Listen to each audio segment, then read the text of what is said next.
অপচয় নয়, দায়িত্ব শিখি। দেশটা আমাদের, রক্ষা করা আমাদের কাজ। দেশের সার্বভৌমত্ব রক্ষা করার জন্য কি আমরা এই দৃশ্য দেখার জন্য লড়াই করেছিলাম? সিলেট যাওয়ার উদ্দেশ্যে বাসা থেকে রওনা দিয়েছিলাম। চিটাগাং রোডে, ঢাকা।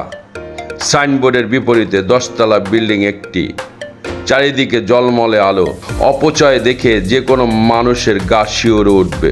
সবার কাছে প্রশ্ন রেখে গেলাম, যখন গ্রামের মানুষ বিদ্যুৎ পায় না, কারেন্টের জন্য অপেক্ষা করে, অন্ধকারে ঘরে বসে, বিদ্যুৎ শুধু বিলের টাকা নয়, বিদ্যুৎ হচ্ছে এ দেশের সম্পদ, জনগণের অধিকার।